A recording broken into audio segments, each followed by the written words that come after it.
The camera freezes on the moment America can't stop replaying. Jasmine Crockett leans forward, the studio lights catching the calm in her eyes. Her voice is soft but razor-sharp. "Mark," she says, "if truth is what you fight for every day, why does it only seem to exist when it agrees with you?" For a heartbeat, nothing moves. Mark Levin's jaw tightens. His hand hovers over his notepad, knuckles pale. The studio audience holds its breath. The host, mid-blink, stops. You can almost hear the pulse of the nation waiting for his answer. Silence stretches like a wire about to snap. Then, a flicker. Levin laughs, that forced kind of laugh that hides panic. But his eyes betray him. Behind the glare of certainty, something collapses. Across America, millions watch the clip in real time. Phones buzz. Screens light up. A tweet flies across the feed. She did not just say that. Another, Levin's face says it all. Within seconds, the hashtag #MyCrockett question trends above breaking news. Producers in the control room stare at each other. One whispers, "Did she just end his career?" Another mutters, "Keep rolling, don't cut away." The camera zooms tighter. Jasmine doesn't move. She doesn't smirk. She waits, patient as a verdict. Her silence becomes the loudest sound in the room. Levin shifts, searching for his footing. The confidence that once filled entire networks seems to drain out of him. He starts to speak, stops, swallows. That's not the point," he stammers, but the words feel small. Somewhere in the crowd, a single clap breaks the quiet, then another. It spreads. Not wild applause, but the sound of recognition. The kind that says, "We saw it." In living rooms, offices, subways, people replay the clip again and again. They lean in, mesmerized by the poise of a woman who didn't need volume to conquer noise. The host finally exhales, attempting a shaky smile, but the tension remains thick enough to taste. And as the clip loops endlessly across timelines and screens, one question echoes louder than ever. How did it come to this? Because before that moment, no one, not even Levin himself, saw it coming. It began as a primetime special, one of those polished political panels designed to generate more noise than insight. The title flashed across the lower third, "Constitutional Ethics in a Divided America." Viewers expected sparks, not substance. For producers, it was a guaranteed ratings night. For Mark Levin, it was familiar territory, another arena where he could thunder, interrupt, and dominate. Levin walked into the studio the way a veteran prizefighter steps into the ring, chin high, grin rehearsed, sure of his power. He had done this hundreds of times. His followers adored the performance, his signature mix of fury and wit, the way he could reduce policy to slogans and morality to mockery. To them, he was the last man standing against what he called the moral rot of modern liberalism. Tonight he was ready to deliver another round. Across from him sat Jasmine Crockett, younger, quieter, unbothered by the showmanship around her. Her team had warned her, "He's going to shout. He's going to talk over you. Don't take the bait." But Jasmine didn't need reminding. She'd spent her career in courtrooms where tempers flared, where truth had to fight for its right to be heard. She knew what chaos sounded like, and how to slice through it with calm precision. As the cameras rolled, the contrast between them was electric. Levin's voice filled the space. Jasmine's stillness absorbed it. Every movement, every glance told a different story. He radiated certainty. She radiated control. The host, eager for conflict, set the tone. "Congresswoman Crockett, Mr. Levin, tonight we're asking, has America lost its moral compass?" A simple question on the surface, but behind it lay everything that divided the country. Levin jumped in first, seizing the spotlight. "Lost its compass? No, we've had it stolen, by people who twist the Constitution for their own power." He jabbed the air with his pen, voice swelling. The audience nodded, half cheering. He was in his element. When it was Jasmine's turn, her tone was nearly whisper quiet. "The Constitution," she began, "was written to protect freedom, not to weaponize it." No theatrics, no sarcasm, just clarity. For a moment, the room stilled, not out of awe, but confusion. This wasn't the soundbite energy producers craved. It was something deeper, heavier. As the debate went on, the ideological battle lines hardened. Levin framed himself as the defender of American purity, law, order, tradition. Jasmine countered with the story of America's progress, justice, inclusion, truth. The tension wasn't just political, It was moral. Viewers across the country sensed it too. This wasn't just another argument on cable TV. It felt personal, like the nation's conscience was on trial. Inside the control room, the director whispered to his crew, "This is different. Don't cut, stay wide, let it breathe." They felt the undercurrent, the push and pull between noise and reason, volume and vision. Then came the moment when Levin began circling his opponent, figuratively speaking. He interrupted, scoffed, gestured grandly. "With all due respect, Congresswoman," he sneered, "you wouldn't know constitutional ethics if it stood up and introduced itself." The audience laughed nervously. Jasmine didn't flinch. She smiled, a small knowing smile that carried the weight of restraint. It wasn't submission. It was patience. Somewhere through the haze of lights and tension, a truth was forming. This wasn't going to end the way producers thought. The usual formula, outrage, interruption, commercial break, was about to implode.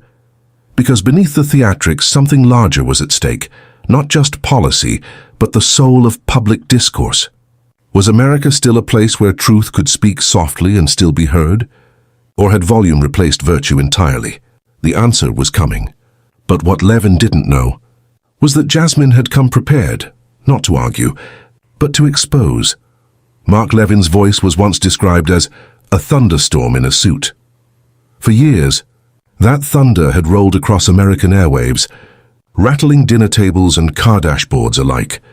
On his radio show, he didn't just speak. He commanded. The cadence, the indignation, the relentless certainty, it was performance art disguised as political truth. His listeners called in not for conversation, but for confirmation. He gave them outrage neatly packaged in moral armor, the feeling that they were right and everyone else was wrong. His rise came during an age when anger became currency. Networks wanted sparks, not nuance. And Levin? He was wildfire. From the first moment his gravel-edged voice hit national radio, it was clear this wasn't a man who debated. He dominated. Clips from his early years still circulate, him shouting down professors, mocking liberal callers, and slamming his desk mid-sentence. He didn't just disagree with opponents, he humiliated them. His fans loved it. "Tell it like it is, Mark," they'd shout on forums, turning every outburst into proof of authenticity. For them, Levin wasn't a pundit. He was a warrior, the last defender of a fading America. But to his critics, that fire felt different. Beneath the patriotic vocabulary and legal bravado, they saw something else. A man addicted to his own voice, mistaking dominance for truth. They noticed the pattern. Every discussion became a sermon, every counterpoint an attack. Levin had built a kingdom where doubt was treason. Behind the microphone, he carried himself with the weight of absolute conviction. When he leaned into the mic, the tone deepened. The words hit like hammer blows. "These leftists hate the Constitution. They despise your freedom." The crowd would roar, online threads lighting up in unity and anger. In those moments, he was untouchable, a titan powered by applause. But even titans have cracks. Off-air colleagues whispered that he was exhausted, that he'd begun to believe his own myth. He demanded precision from others, but tolerated none of it himself. One producer recalled, he didn't want facts, he wanted fire.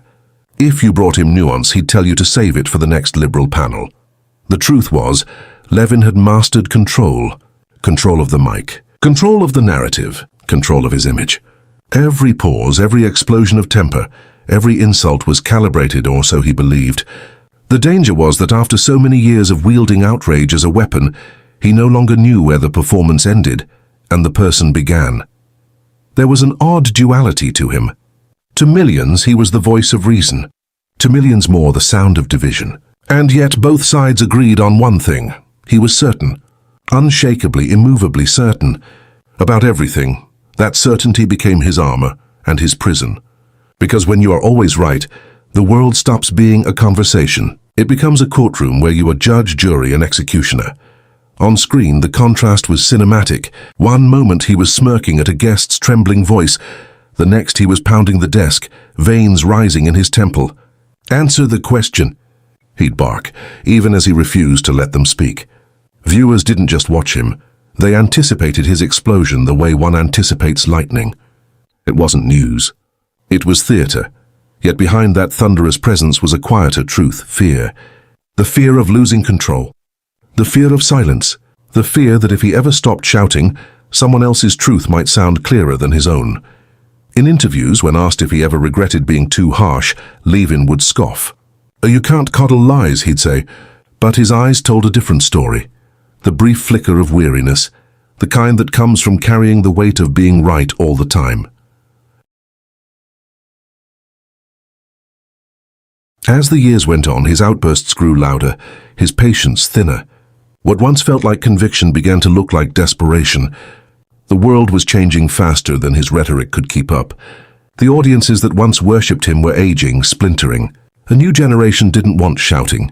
They wanted sense, and perhaps deep down Levin knew that. But the only way he knew how to fight fading relevance was to shout louder. That's what made the debate with Jasmine Crockett different. To him, it wasn't just another TV slot. It was a test of dominance, a reaffirmation that he still commanded fear, that his word was final. But on that night, facing a woman who refused to shout back, Levin's greatest weapon turned against him. His certainty, the very thing that had built his empire, became his undoing. And on that night, that very certainty became the rope that unraveled his own argument.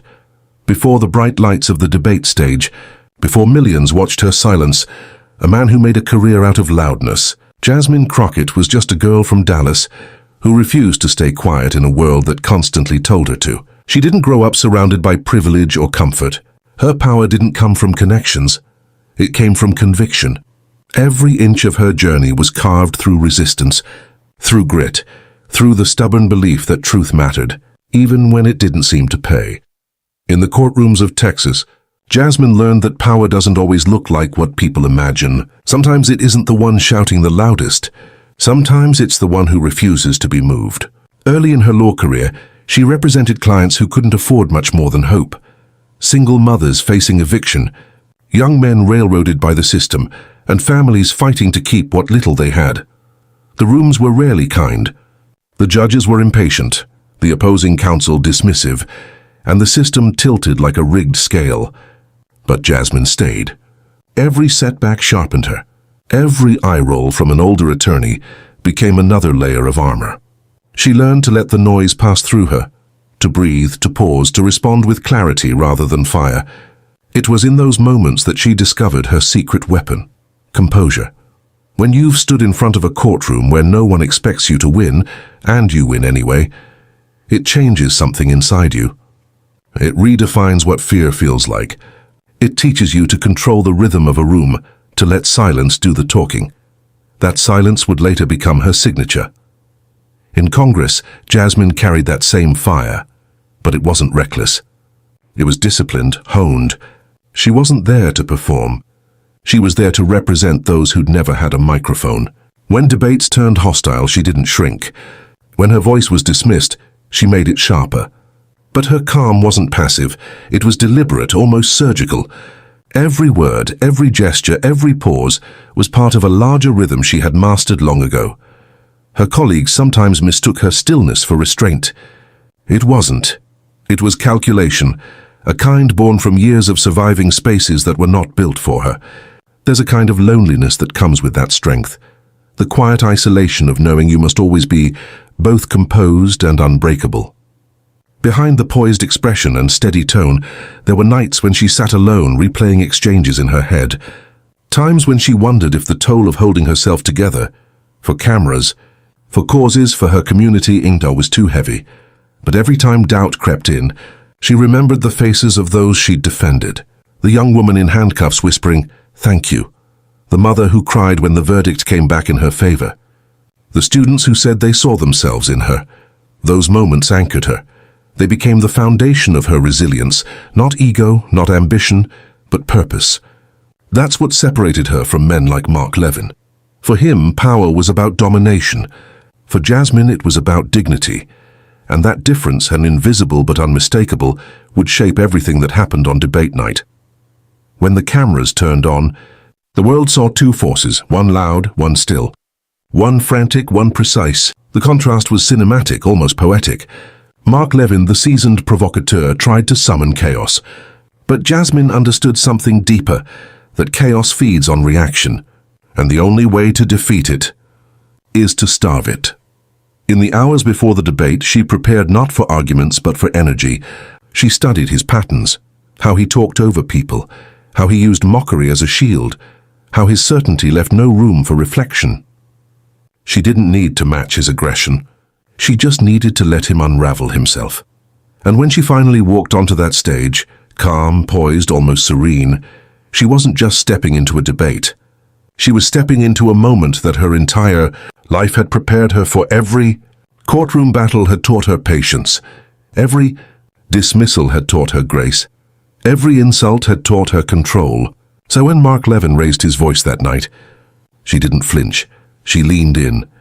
And in that simple act, that quiet, deliberate choice, the balance of power shifted. Because true strength doesn't announce itself. It doesn't roar or demand to be seen. It waits. It watches. And then, at the exact right moment, it speaks. That was Jasmine Crockett, the woman who turned silence into a strategy, composure into a weapon, and calm into the ultimate act of defiance. She wasn't just debating a man that night. She was confronting a culture that mistook volume for truth. And the world was about to see what happens when patience finally meets arrogance, live under the bright studio lights. The studio lights burned hotter than usual that night, the kind of heat that made tempers rise before the words even started. The cameras were already rolling, the audience hushed but buzzing with that peculiar electricity that only comes before a clash everyone secretly hopes will explode. Mark Levin sat forward, eyes sharp behind his glasses, his notes spread like a battlefield before him. Jasmine Crockett, across from him, sat with her hands calmly folded, shoulders relaxed, gaze steady. She wasn't here to fight noise with noise. The moderator barely finished the introduction when Levin pounced. "Let's be honest here," he snapped, cutting through the first question before Jasmine could even open her mouth. "You and your party have made a living dividing this country, pretending to be victims of a system that you've already taken over. Isn't that the real hypocrisy?"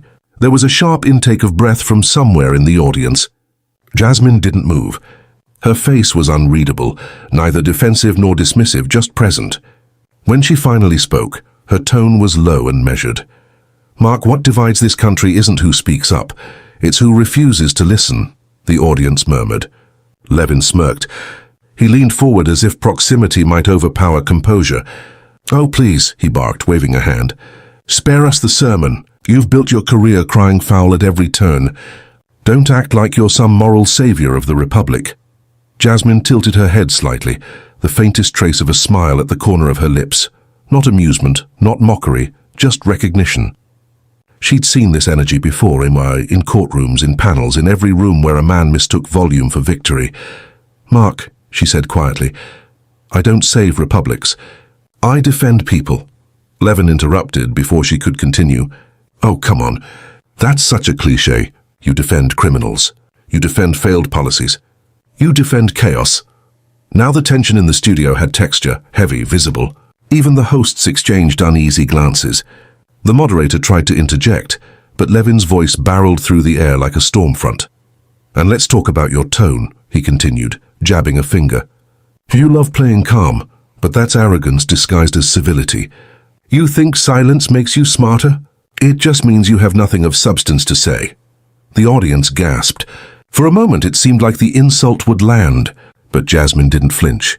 She took a slow breath, her fingers barely moving against the desk, grounding herself.